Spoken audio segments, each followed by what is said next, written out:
The rabbi referred to me children for their problems of development, some of them Down syndrome children. And I must say, they believe that people with genetic disorders, chromosomal disorders, can be turned into high functioning and very close to study, to Yiddishkeit, etc. I read it very much from the rabbi. It was a daring thing, because at this time, people didn't believe it's possible. When my daughter Zlati Esther was born in 1961, autism was totally unknown at the time. When she was born, I was overjoyed. She was a beautiful, beautiful full-term baby. However, by the time she was 18 months old, she was sitting and crawling, and she looked like a very happy, content baby. She wasn't walking yet, and I was a little bit concerned. So I went in for a neurological test. And the neurological test was inconclusive, but they categorized her and defined her as autistic. I was bewildered because I had no idea what autism was all about. My pediatrician knew nothing about it. Children or individuals who have mental or a combination of physical and mental impairment weren't being institutionalized. They were just being warehoused, custodial care. So I corresponded with Rabbi Schneerson. I said, how may we view this issue from a Jewish perspective?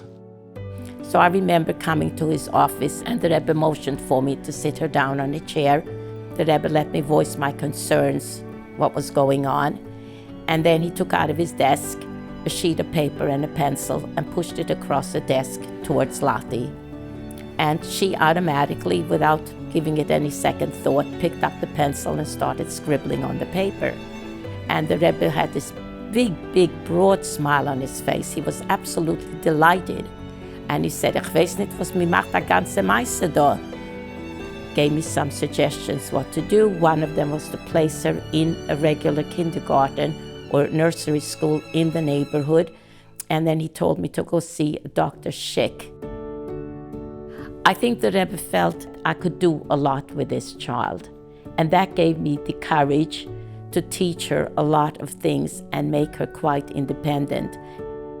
What he was saying very clearly again and again and again is that we, even for the most severely impaired, that you have to have expectations for improvement. This is a group of special children that I teach. We all meet on Sundays and we learn the Chabad of rabbis. Can you give them a bracha? Just to see a special. For all the group, and everyone will send this to charity on this own, for this money. God bless you to lead them in the right direction.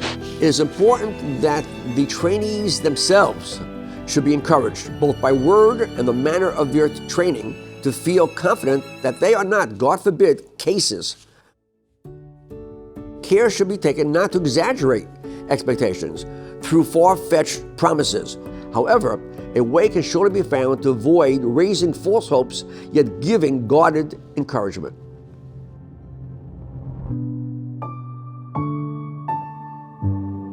Well-meaning people told my wife to take Yossi out of the house because blind, deaf, hyperactive, trying to raise a family of young children was pretty much impossible. You couldn't put a glass on the table, you couldn't put a vase on the table, everything was plastic. You had to protect Yossi against himself, other children from Yossi in terms of his rambunctiousness, and he was full of energy. At night she would cry and say, Ribono Shel Olam, God, I'll never take Yossi out of the house, but if you ever decide to help my Yossi, I will dedicate my life to helping other mothers who are struggling with their children with disabilities. We came to New York looking for medical help. My uncle, Dr. Herschel Samuels, talks to me about having an interesting new patient, Mrs. Schneerson, very bright woman. I said, Uncle Herschel, are you talking about Mrs. Schneerson as in the Lubavitcher Rebbe's wife? He said, yes. I said, Uncle Herschel, if you could get me a blessing from the Rebbe, it would mean the world to me.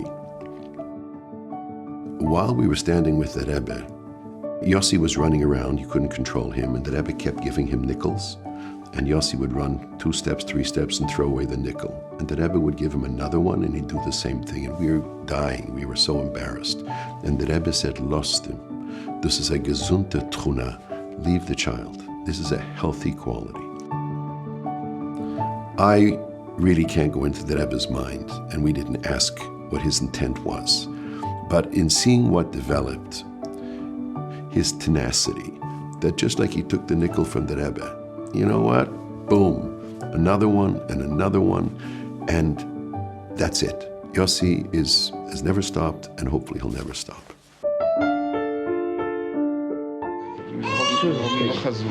Das leider ist nicht gesund. Wenn man sagt das in Englisch, das ist Autistic. Er ist zurückgeblieben. Er ist 22, er wird bald 23 Jahre. Er ist in England in spezielle Institution, in London, eine jüdische Institution. Wir haben keinen mitgebracht von Amerika, aber davon eine Woche, man muss sie einfach geschmeißen. Just him validating that she had possibilities, that gave me tremendous hope. And if you have the hope and you have a special child, you can do ever so much more.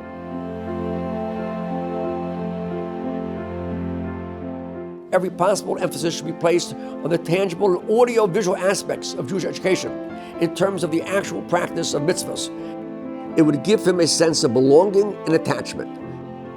Even a subconscious feeling of insecurity would pass into the conscious state, especially if the teacher will endeavor to cultivate and fortify this feeling. Die Autistik dann mit Niederschaffen, mit Kindern gescheit es nicht, sondern mit Menschen gescheit es nicht. Aber mit Lebischen ist die gescheit es funktioniert bei anderen und noch mehr.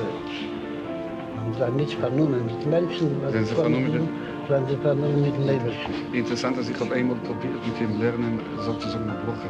Und das ist schon gesagt. Hat er ja gesagt? Ja, gesagt.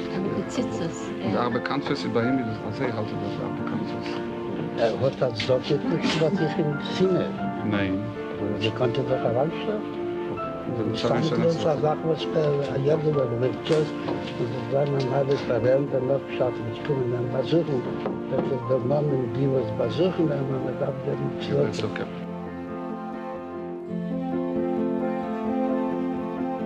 Nothing ever stopped Yossi. Not then, not later. At the age of 20, he lost his ability to walk. Today, he's 43. He wanted to ride elephants in Thailand. He rode elephants in Thailand. He wanted to be, he has an amazing sense of smell. He wanted to learn to be a sommelier, a wine professional. His wines, called Yossi, went on sale in Israel. Yossi has never given up, and I believe, in retrospect, that was the quality that Rebbe was talking about.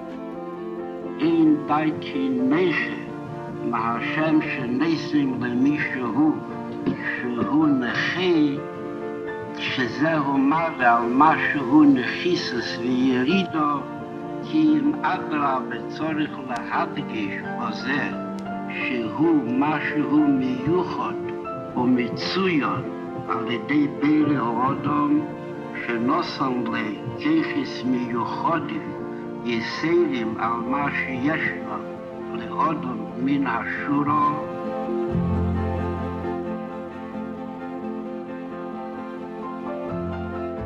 Our understanding of the other is very much affected and related to our understanding of ourselves. In the way the Rabbi understood the condition of the individual, and the way he claimed and suggested and felt empowered to say, yes, do it. There is a very different way of seeing the human being. Not as a just reflection of yourself, but as something which comes be'era dilela.